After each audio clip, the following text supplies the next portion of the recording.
for white people. They're not comfortable for them to talk about the possibility that Africans were here before the Europeans. So what do you do with the heads in Mexico that you find at San Lorenzo, at Tres Zapotes? What do you do with those? All right? You ignore them.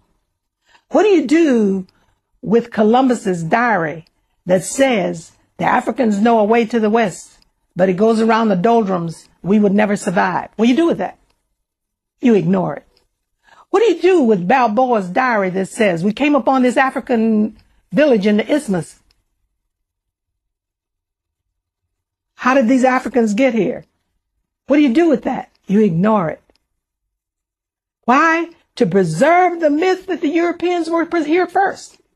What do you do with all of this written literature and history that says that Abubakar II of Mali sent 200 ships to the west? One came back and said they were afraid that the others disappeared. And then to have Balboa find this village that looks just like Mali, where he was, what do you do with this information? You ignore it.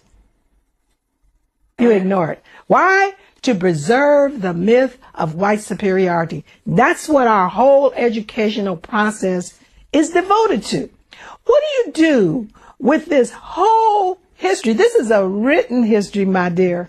Written. I'm not talking about hearsay. I'm not talking about a griot said this. I'm not talking about something handed down from one generation to the other through voice. I'm talking about written history of the Egyptians.